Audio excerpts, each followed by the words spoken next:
Welcome, everyone. Thank you for joining us for this professional learning opportunity. I am Scott Mathias from NCEA, and I will be facilitating this webinar today. Just a few housekeeping notes as people are joining. If you have questions during the presentation, feel free to use the Q&A window. We will be monitoring the questions and will try to answer them all in the allotted time. Within 24 hours of today's webinar, I will email everyone a link to the recording as well as an online survey. Once you fill out the survey, a certificate of completion for the webinar will be emailed to you. Today's webinar, Using Technology to Protect Our Youth, is being led by Gabrielle Dawkins, Marketing Director at Archangel Education and Technology, and Greg Tan, North American Thinkshield Security Practice Lead at Lenovo. Before I turn it over to our presenters, let us begin in prayer. In the name of the Father, and the Son, and the Holy Spirit. Amen. Amen.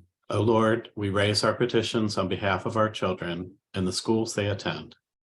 Assign your angels to protect and keep them safe throughout the school year.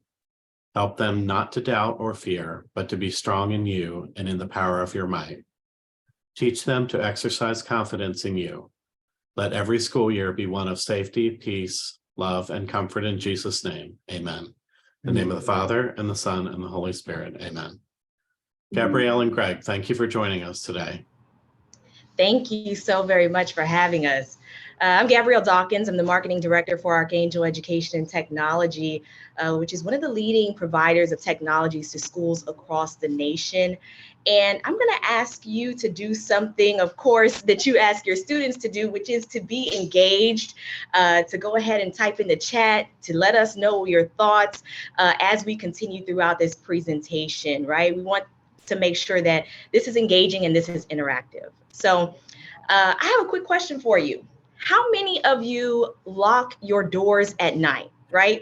Put number 1 in the chat. If you lock your doors at night, put the number 1 in the chat. Raise your hand and put the number 1 in the chat so I can see, who locks their doors at night. Or maybe you all leave your doors open. I'm not quite sure. I see the ones coming in. Okay, Tabitha, Linda, Michael. Okay, I see the ones coming in. So how many of us, make sure that we install security cameras, whether it's Ring doorbells, or outside of our homes, or maybe it's cameras that are installed around our schools? Put that 1 in the chat, okay? I see the ones rolling in. Okay, Corin. All right. So by the number of ones that I'm seeing rolling in, I can tell that security is important to you, and security is important to me as well. So there's a variety of things, of course, that can happen when you don't have the proper security in place, and we all know that. And I just wanted to go over a couple of instances that has happened. For example, about a year ago, sometime last year, there were some hackers who hacked Broward County Public Schools. They stole 26,000 stolen files, and they sought $40 million to the Broward County Public School District for those files, right? Anyone else familiar with Nantucket Public Schools? That's in Massachusetts. Just last week, they had to close their schools because of malicious malware and a ransomware attack. Another attack in Iowa that happened, it was the largest school district in Iowa that caused the schools to be closed. Those instances happen, and we have to make sure that we protect ourselves, right? We protect our schools, we protect our teachers, we protect our data, and all of that is super, super important. We chose to do this webinar on February 7th, not just because it's a random day on the calendar, right? But because it's Safer Internet Day, which is huge, right? So before we get into anything deeper, I wanted to introduce Gregory Tan, right? Gregory Tan has 25 years of experience in the tech industry. He has held many roles, whether it's operations, marketing, sales, and this has happened over the years, right? These roles have led to a well-rounded understanding of different parts of the business. And now his current role as North American Thinkshield Security Practice Lead at Lenovo allows him to dive into different parts of the organization's security profile and help people create the strongest possible perimeter and defense against present and future threats. So without further ado, I present to you Gregory Tan. Thanks, Gabrielle. I appreciate that. I hope that you guys can see my screen okay. If somebody can give me a thumbs up. So today, just wanted to let you know what we'll be going through today. We're going to talk a little bit about school challenges, kind of follow up a little bit with what Gabrielle talked about. And then we're going to talk a little bit about NetFilter and NetFilter Plus and how that capability exists to help you navigate some of those dangerous areas of the internet for your students. And then finally, we'll talk a little bit about Land School, which is a classroom management platform that Lenovo provides, which also has some of that school safety capabilities there. And then I'll also chat a little bit about some other security threats that we should be thinking about or watching for as we go about our daily duties. So really, when it comes down to school violence, there's a couple of things that are some statistics that I threw up here that I'd like to just kind of chat about a little bit. And so this really is kind of shocking to me. It says that 73% of students have said that they've been bullied in their lifetime. And so, but when you look at the number and then it says 7% of students or parents are worried about cyberbullying at school. It's a little bit of I think a situation where they probably feel like, oh, that's not going to happen to my kid, or my kid is surrounded by good kids, at school. This isn't going to happen. But the reality is that most kids, a large majority of kids are going to experience some form of bullying throughout the years, right? And so hopefully it's something that, is a mild case, but even a mild case isn't good, or something that gets addressed right away. And 64% of cyberbullying victims say that it has affected their ability to feel safe at school. Now that statistics makes me actually very sad, because if school is one of the few places that we should be able to feel safe, right? School is one of them, church is another, your home, hopefully those are three places that you should feel that nothing bad is going to happen to you. You should have peers that are supportive and loving, and you should have leaders and adults around you that you feel safe with. And if your ability to feel safe at school is compromised, that really is something that is scary. And the reason why I bring up these statistics is really about the research that tells us bullying is what leads to violence. So when we talk about violence in schools, it's kind of important to understand the underlying causes of violence, right? So we always, nothing is created in a vacuum.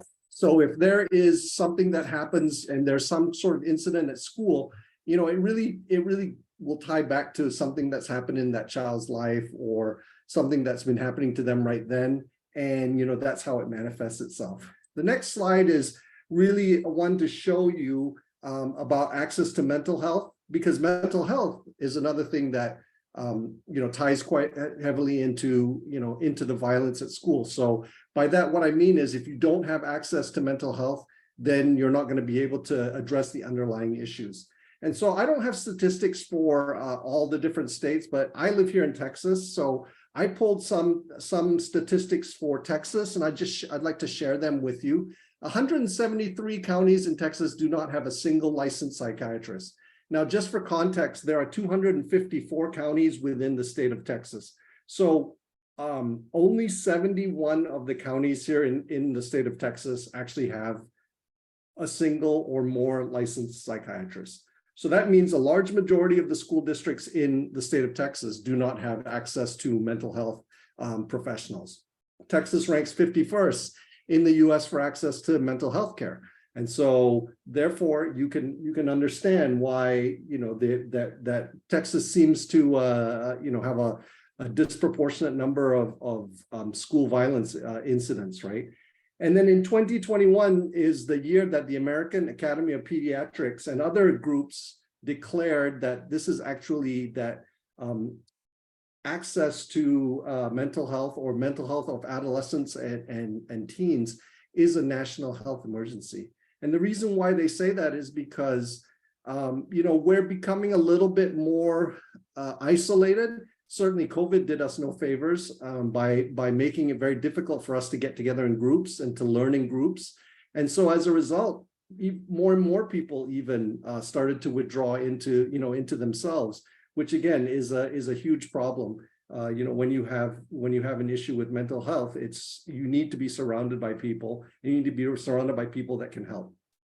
So with that as sort of the background, I wanted to talk about some of the challenges that that you face with keeping your kids safe online, right? So you all know that device usage is only increasing. The number of devices that are coming into the schools these days, that's only getting bigger and getting more, right? And as we go to more one-to-one programs, I have not come across a school district, and I've been talking to school districts since about 2009. I've primarily focused on K-12 and some higher education. But as I've talked to school districts, I remember when a cart was a kind of a big deal. If you had several carts within your school, that was a pretty big deal, right? You were able to have these, laptops or netbooks at the time, and you were able to have people go in and use them for the class, and then put them back in the cart, and the next person would come in. And I remember that was such a big deal. And then, of course, even before the pandemic, we were starting to move to one-to-one.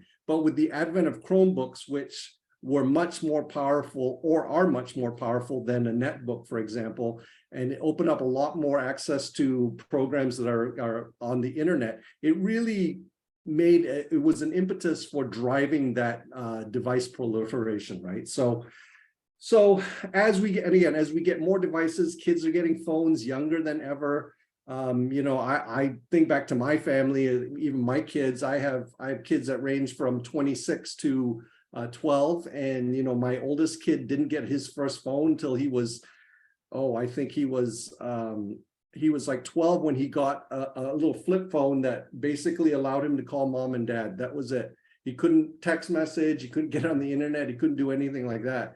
And now, I'm seeing first graders, second graders with phones, smartphones, the ability to connect to the internet. So there's a lot out there that we need to be careful about. So some of these statistics I've thrown out here is 49% of parents say their child has encountered inappropriate videos on YouTube. So this is despite the fact that all schools have to have a filter. Even though you have a filter, it keeps a lot of the bad stuff out, but it doesn't keep all of it out. And unfortunately, there's ways around that. And we're finding that, there are people who are malicious. They want to do these things. They want to do it for a laugh, or they want to do it for, whatever reason they do it, but they end up doing it. So, just a personal note, my son was telling me last year, he was in 5th grade last year, he's in 6th grade now, but he was telling me one day they were sent a link by the teacher to go look up a video by Bill Nye the Science Guy. Who doesn't love Bill Nye? So they get sent to this link for Bill Nye, and when they open it up, all it is a couple of teenagers just sitting there cursing for like 5 minutes straight or whatever. Obviously nobody watched the video for 5 minutes, but immediately the teacher was in a panic mode and had to come shut down everybody's machine. And she didn't know any better. She looked at it. It looked like a good video. It was a link that had been hijacked. So it was actually looked like a very genuine link, but somebody was able to go in there and monkey around with it and redirect it to something that was inappropriate. 70% of students say that they've seen images and videos not suitable for their age. So we have a lot of filters that are age-based, but they still seem to be able to get around them somehow. There's a lot of different ways, sophisticated ways, and even some not so sophisticated ways for the bad guys to be able to get around these, these things that exist. 11% of young people under 25 have fallen for a phishing scam. We all know what, if you don't know what a phishing scam is, it's something where you get an email, or usually it's an email. You get an email with a link that looks like a legitimate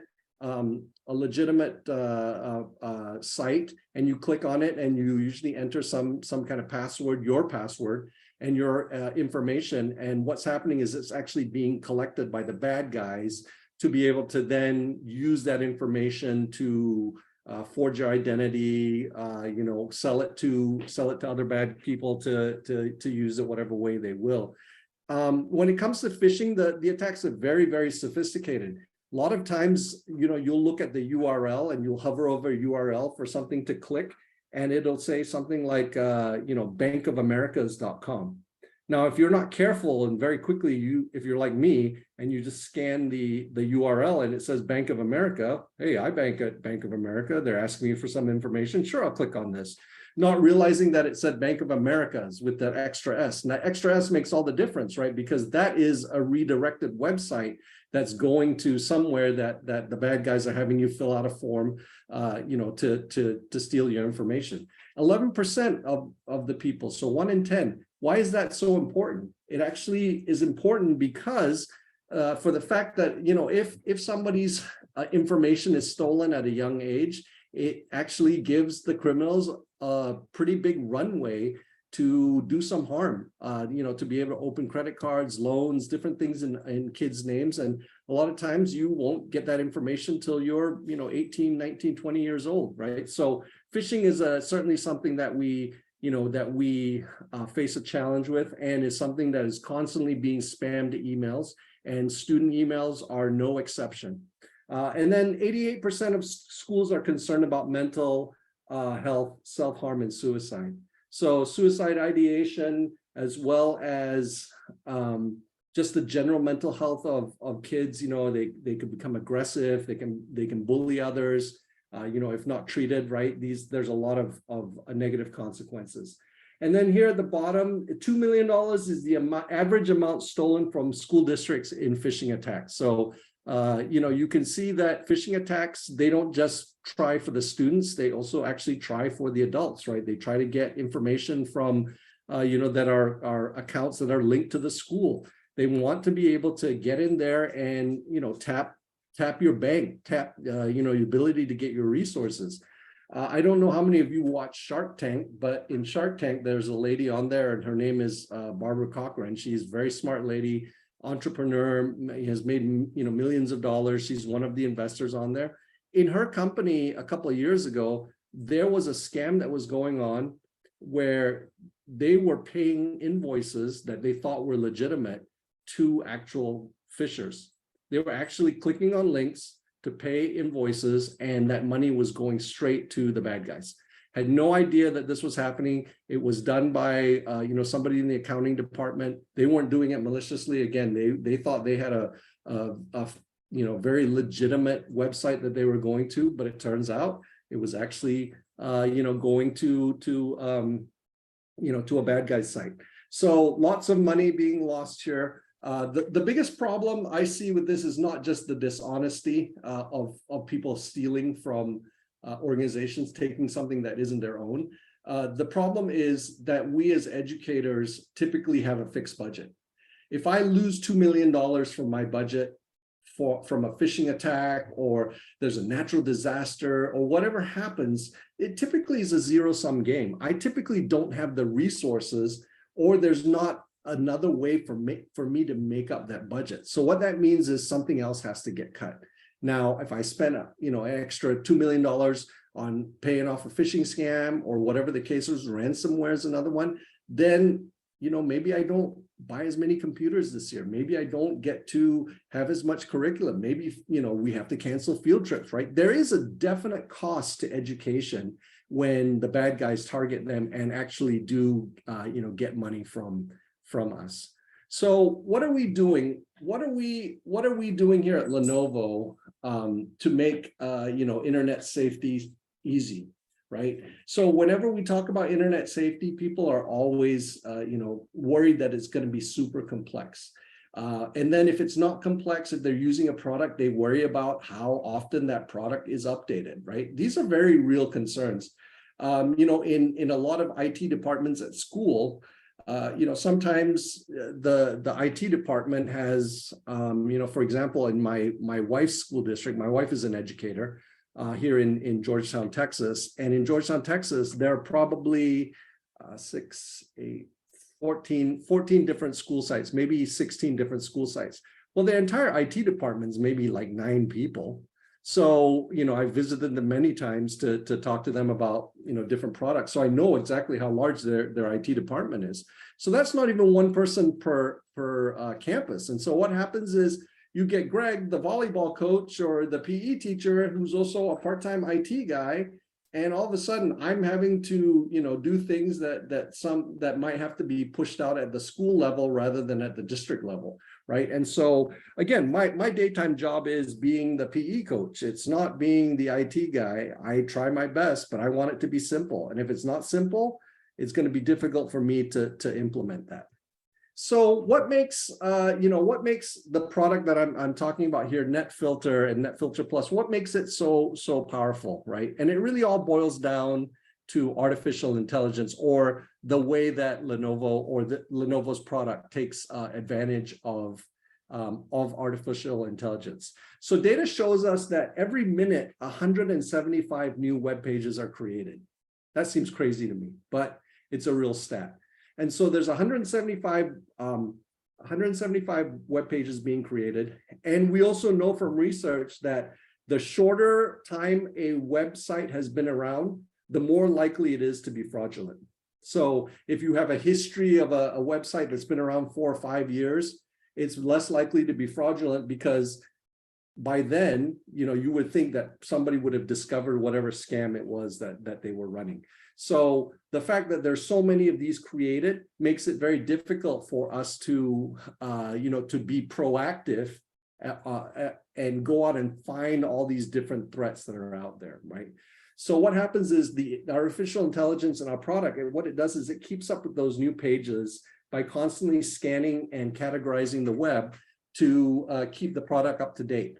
Phishing and malware blocking are two categories that the AI scans for. So if they find sites that are known phishing sites or known malware sites, they just block access to them. So there's no way, even if the kids get a link to it, when you click on it, you're not going to be able to go there. And so this helps keep the network secure, right? So schools can configure these capabilities to fit various needs. So every school is different. Every school might have, every school has different thresholds for where they want the internet safety to be. Some schools really lock it down quite a bit, and then some schools leave it a little bit, a little bit more open. Especially the older the kids get, they typically have their filtering policies be a little bit looser, right, for you to be able to go out and get things.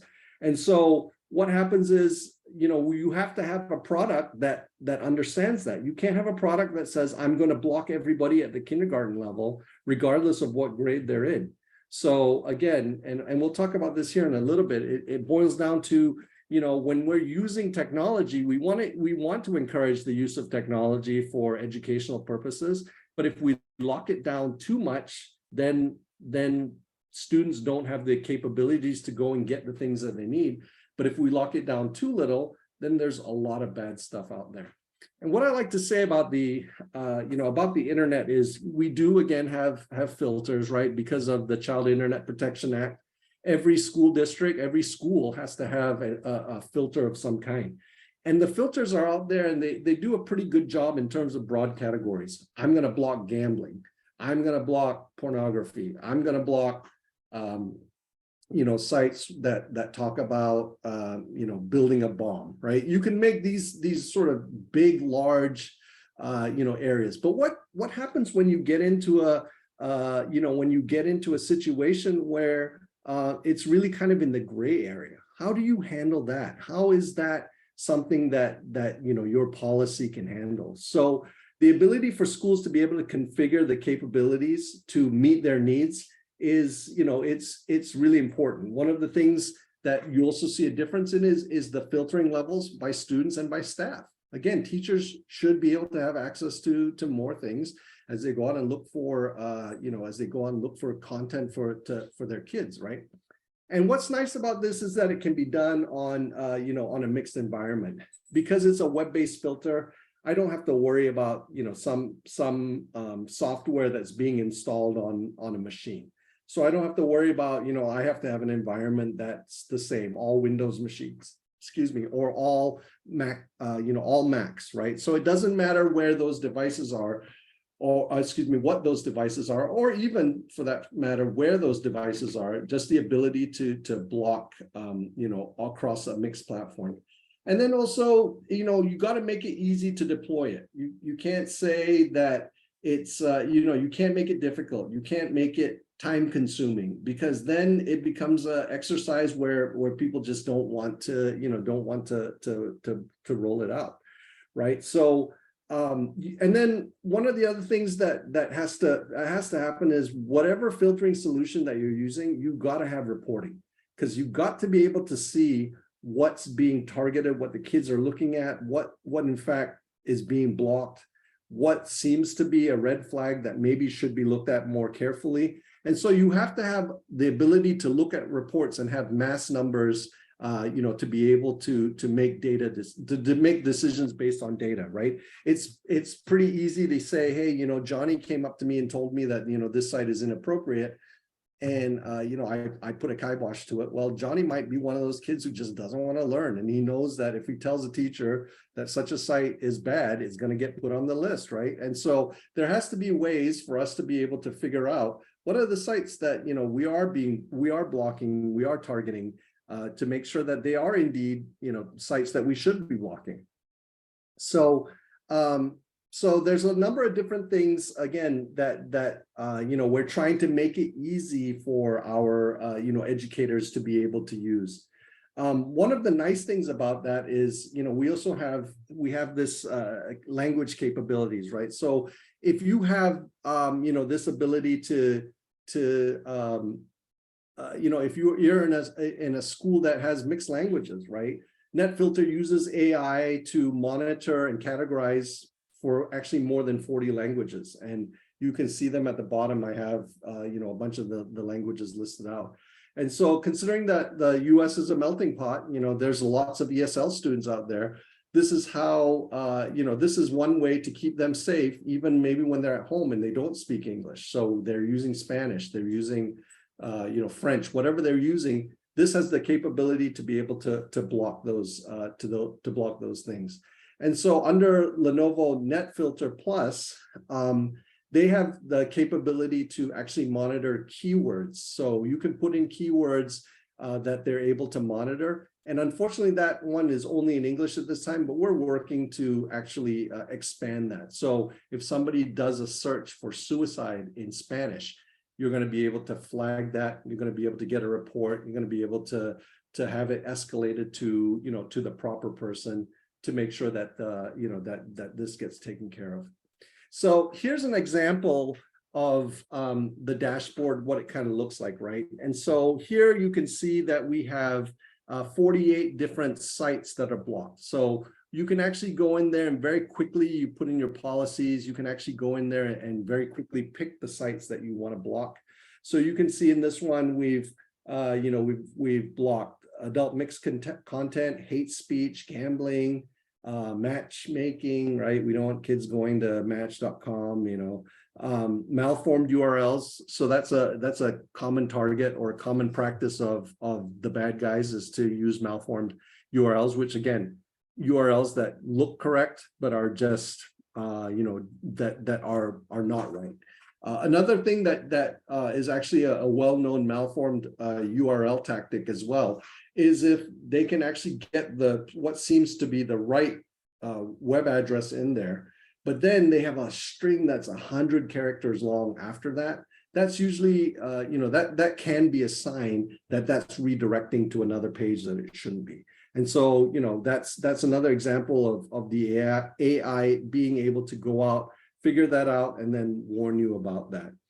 And so, you can see the filtered categories. I've filtered out those that are sensitive, right, and could be considered inappropriate and are considered inappropriate for an educational setting. So you can see it's very easy to just go in there to do categories. You can actually just go in there and click strict, and it'll block the most categories. You can say moderate, and you can say least restrictive. So you actually have the ability to go in and very quickly, again, block entire categories without having to go to a myriad of different sites to be able to do that. Now you can see here, strict, custom, moderate, relaxed, right? I talked about those. you can actually, as an administrator, you can actually go in there and create a custom, you can create a custom policy and enable the categories, whatever you want, right? So you might be able to go in there and say, there's a couple of things that I don't want to block. I don't want to block firearms. And I'll give you an example here why you might not want to do that. And so I won't block anything with firearms, even though it shows up on on my moderate, right? So you can see that, or it shows up under strict. Usually, there's something to do with guns, shows up under strict. So how am I going to, block that? But if I need somebody to actually access a site to learn about guns, then, that's not going to be able, you're not going to be able to do that. So with a custom policy, you're going to be able to go in and make that information. And so in this example, we've selected to customize the categories that will be filtered, right? And so we've drilled down to turn off things like social networking. So we don't allow those sites to be, for students to be able to go out to them. So even though a site may have appropriate content, it might not be appropriate for the school day. So you might want to be able to go in and during the school day, set up a filter that says, hey, from 7 a.m. to 4 p.m., I'm not going to allow kids to get access to Facebook or Instagram or one of those social media sites, just because I don't want them, even if they're looking at content that is appropriate, I just don't want them wasting time. So I don't want them to, to spend their time. So you can see if we went back one slide, it actually shows you one of those things is time wasters, right? We got a lot of sites out there that aren't necessarily bad sites, but they are time wasting sites. Quite frankly, YouTube is a huge time wasting site, right? And so if you know that, you don't want your kids to go to YouTube, you can go in there and make that filter. You can put that custom capability there.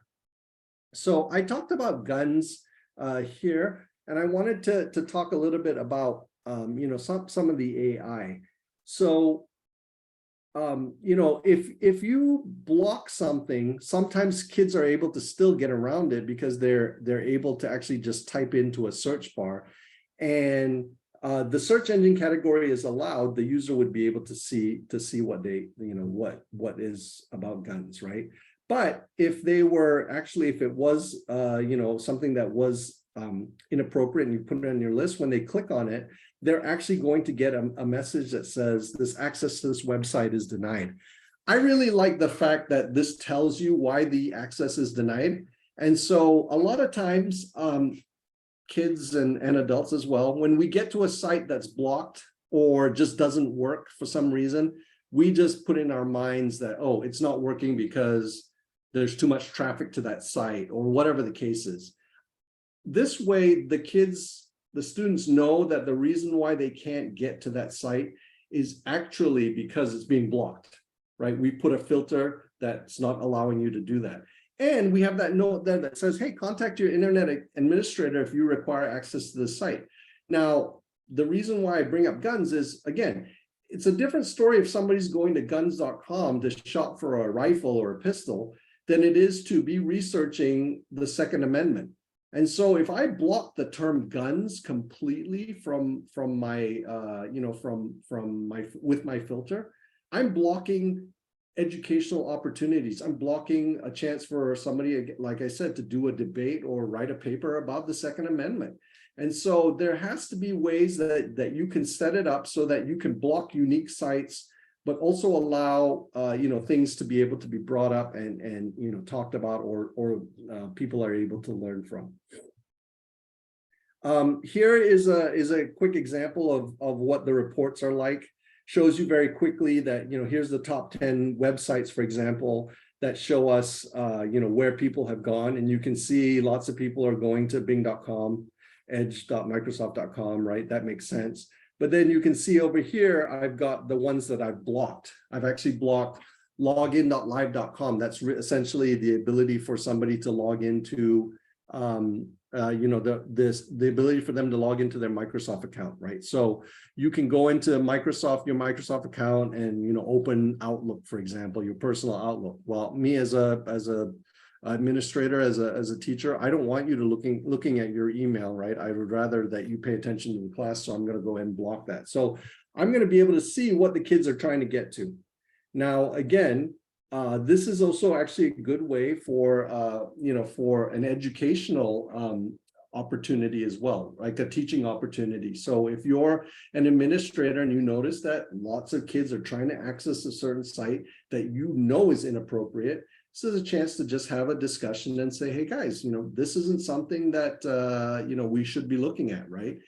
This isn't something we've noticed that there's a lot of traffic. I'm not saying who's going out there, but we do notice that there's a lot of traffic to it. We'd like to explain why you can't get to it. And, you can use this as an educational opportunity.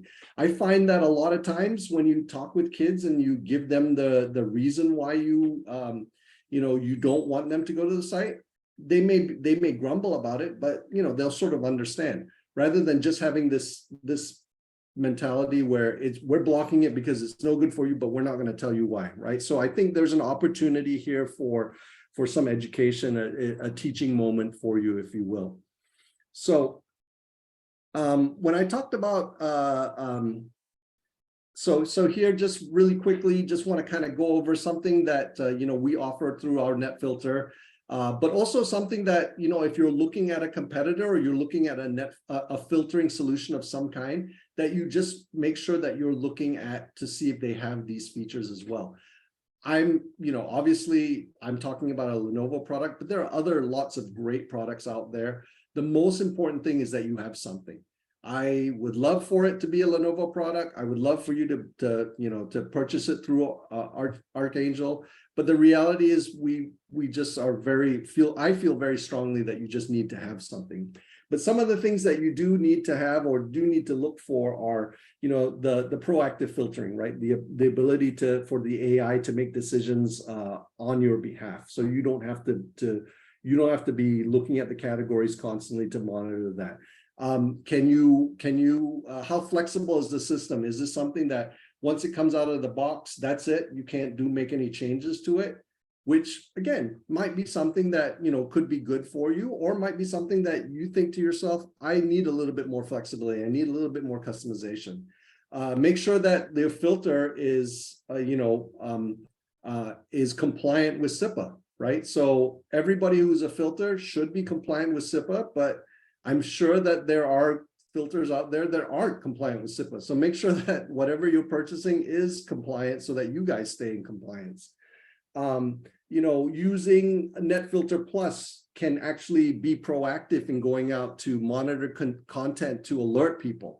So as I mentioned before, with the keyword, so whatever filtering tool that you're looking at, make sure that it has the ability to go out and, to monitor based on keywords. So again, if the word is suicide, if the word is self-harm, whatever the case is, whatever terms that you put in there, you can put in these terms. And every time a student puts that in there, it gets flagged. And depending on the severity of the term that you put in there, it can actually do real-time alerts so that you as an administrator, it might go to the discipline master or whoever it is in charge of the safety of the kids, right? You can have that sent to them, sent to their text, sent to their email right away. Hey, we've seen activity around this particular subject.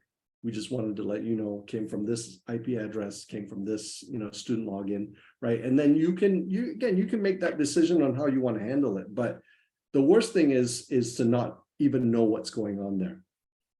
This delegated administration, again, because we are, we are resource constrained. A lot of times we wear a lot of different hats. This ability to be able to let more than one person do the job is important.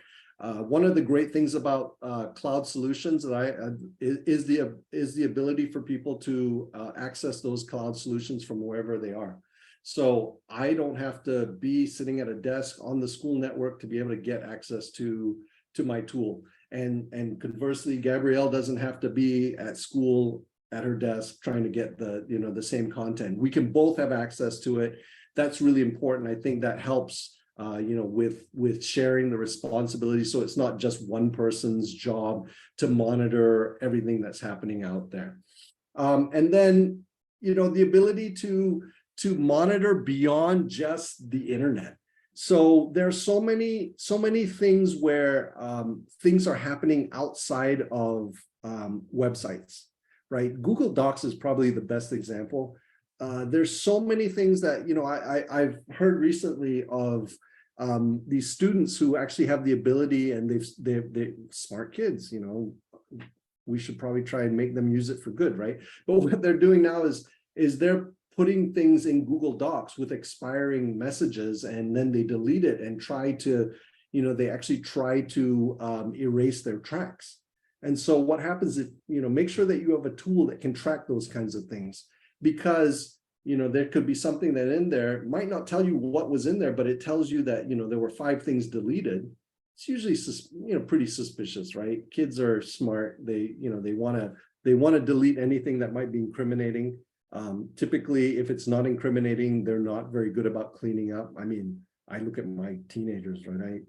If it's nothing that they care that dad's going to see, dad or mom's going to see, they're just not going to clean it up. It applies to their online health as well, right? And their online spaces. So if you have the ability for a tool to be able to monitor beyond just just the web, what people are searching for, but also terms that they're using in chat.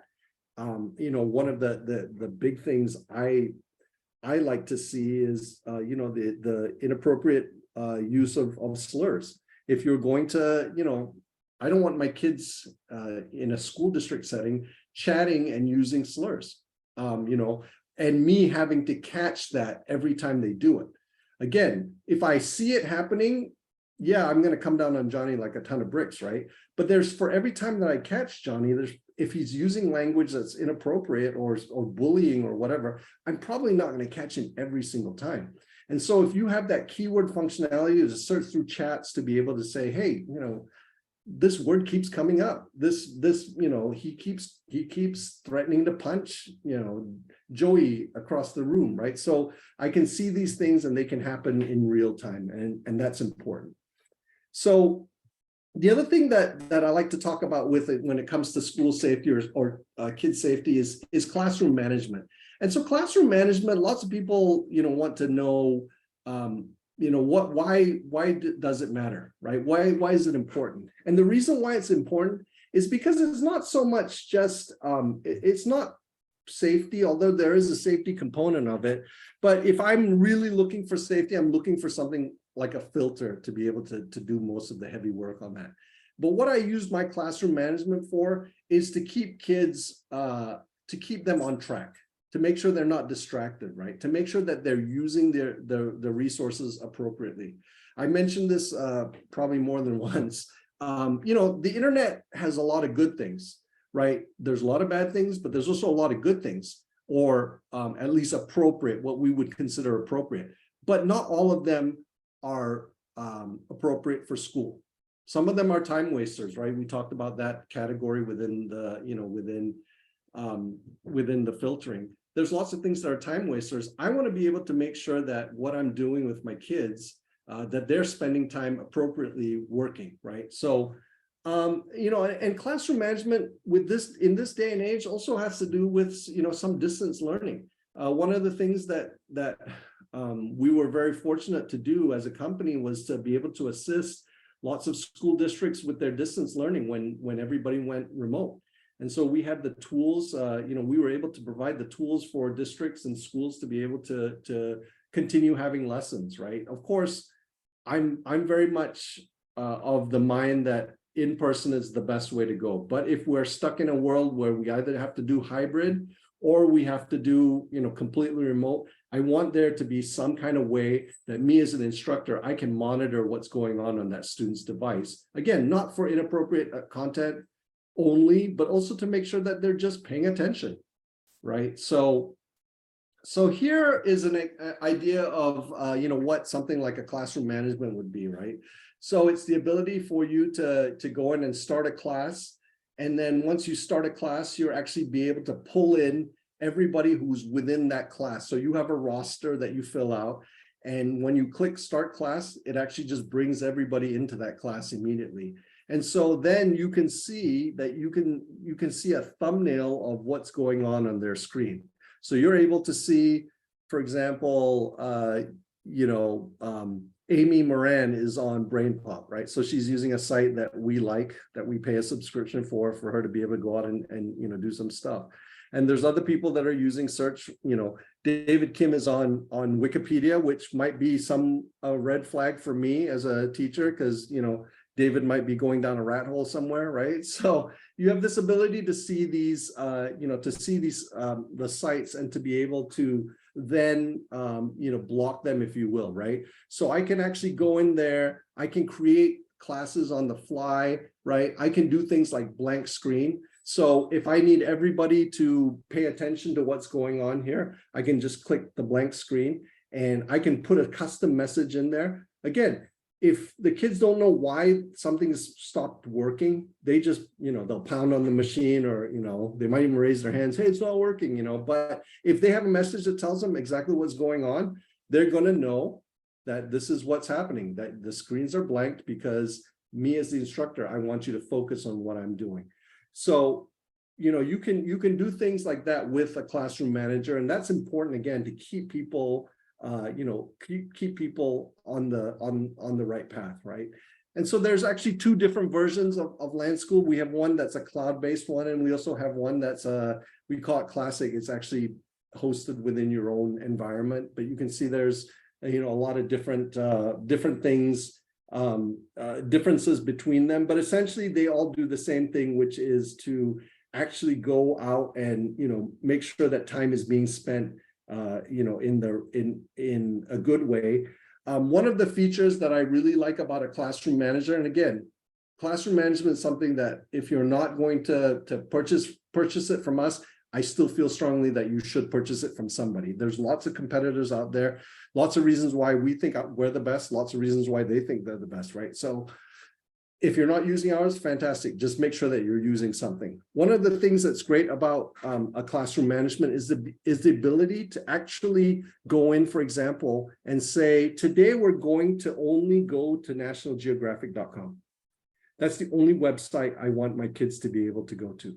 And so you can go in there and very quickly, as a teacher, I can go in there and I can just type in a whitelist, www.nationalgeographic.com. That's the only website that's going to be allowed.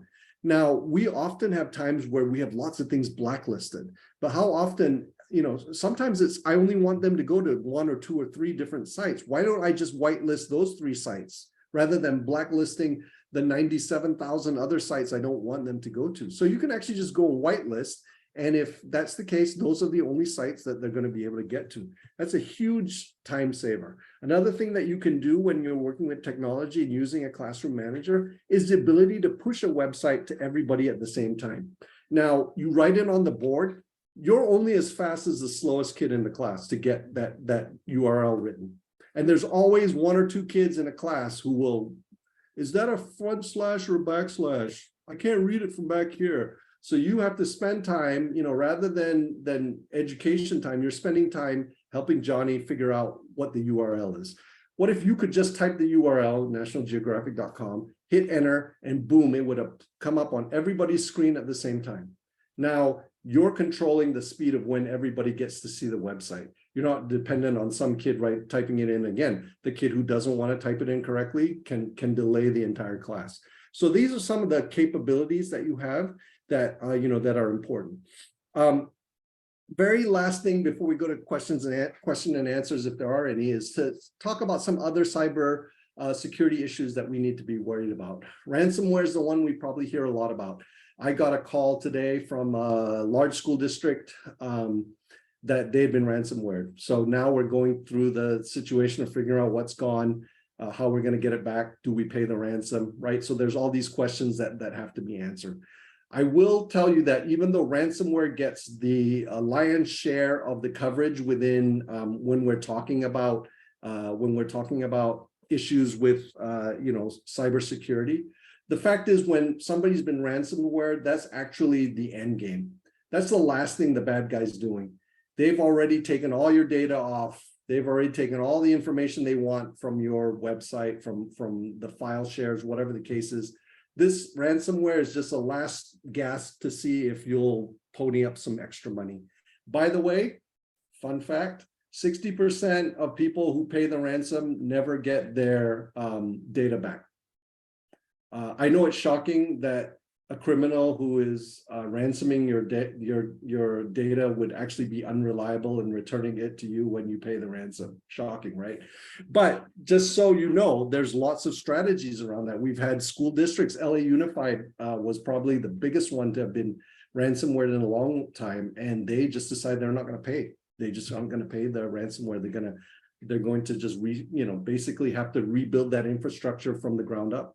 So there are lots of different ways that lots of different things to worry about, but you need to have a solution of some kind out there that protects you from ransomware.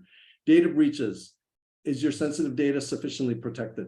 By that, I mean encryption. Is stuff like if you exfiltrate my data, but you don't have the key to be able to read it, yeah, it's a little bit inconvenient and maybe a little bit embarrassing, but it's not deadly.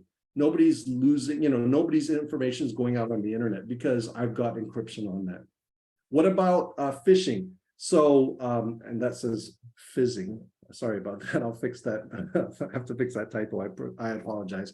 But are your students and staff able to identify threats? At Lenovo, we have to do once a year. We actually have a course where we go through and we have to pick out which are the right URLs. Does this look like a phishing attack? And is this genuine? Right. So I had somebody tell me the other day that they're always worried when their boss sends them a Starbucks gift card as an attaboy, right? Here's an attaboy, Greg, go get yourself. Here's $10 at Starbucks. They're always like, is my boss trying to see if I'm just going to willy-nilly click on a link and, get ransomware, right? Or is this real? So you have like this whole suspicious thing going on. And then malware, how will you handle a shutdown of school resources? There are criminals out there whose job or their purpose isn't to get money from you. It's just to be disruptive. They just want to shut you down. They don't care about getting any money. They're doing it for the recognition. They want to be able to say, hey, I shut down LA Unified, right?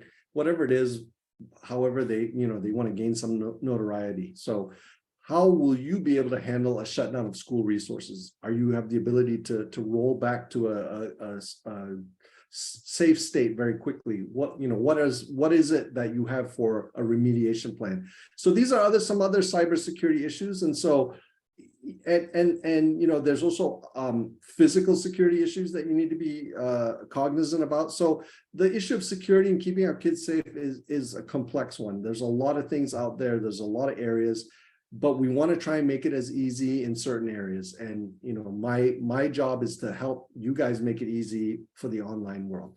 With that, I'm going to go ahead and turn it back over to Gabrielle. Thank you for your time. Thank you for listening. If there are any questions, I'd be happy to answer those.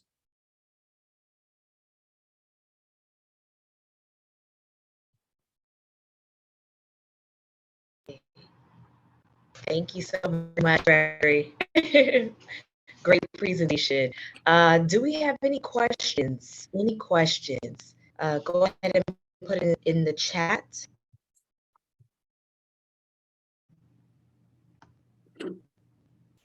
Is there anyone out there who's had ransomware or aware of some kind of a malware or some kind of situation at your school or at your kid's school or whatever the case is? If you would just put a 1 in there, we would, I'm just interested in seeing how pervasive this is in your world. Mm-hmm. And all questions are welcomed. Don't think that it's a silly question, right? So questions, definitely put it in the chat, and we'll give you some time to add that in.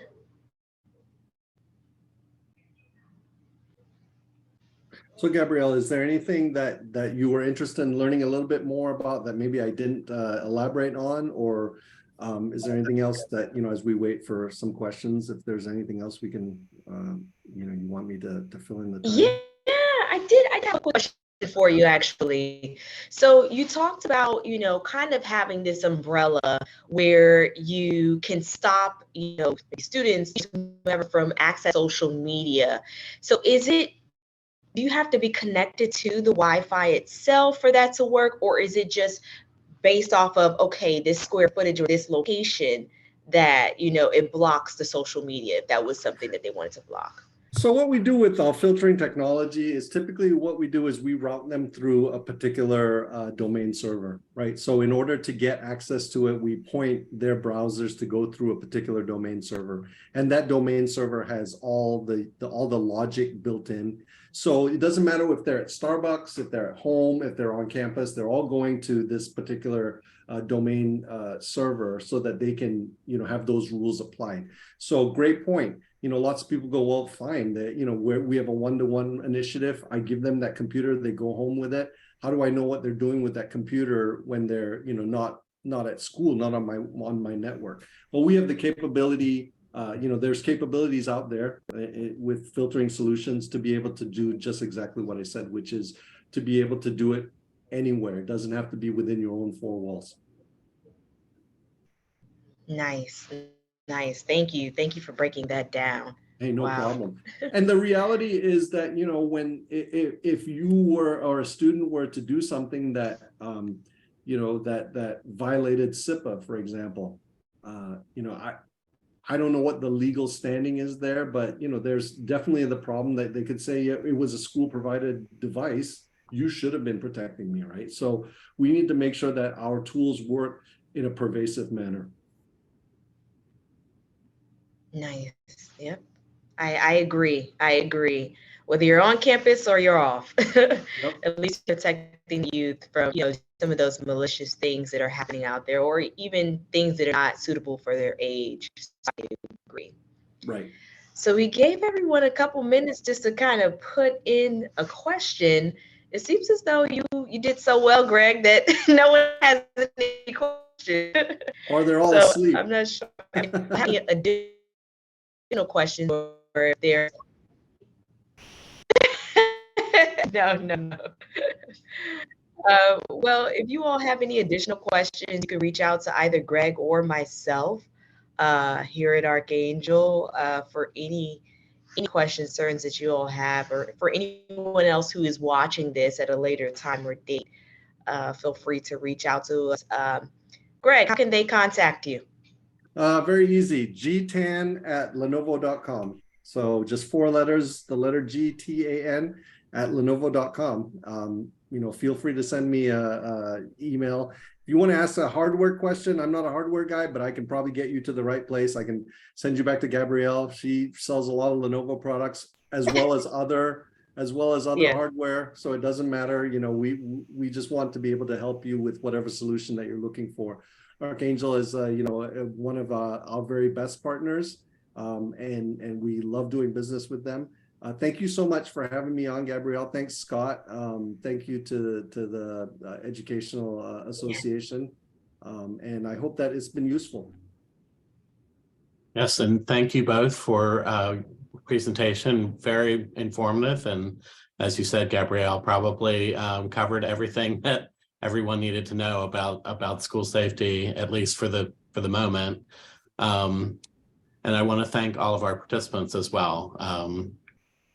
If you need to get a recording of this webinar, it will be available within 24 hours of the live webinar. I will send a link to all registrants. I will also send a link to a survey. If you need a certificate of completion for this webinar, you fill out the survey and the certificate is emailed to you. For future webinars that NCA is hosting, you can check out our webpage at nca.org/webinars. And again, thanks to everyone and have a blessed day. Bye-bye. All right. Thank you. Thank you.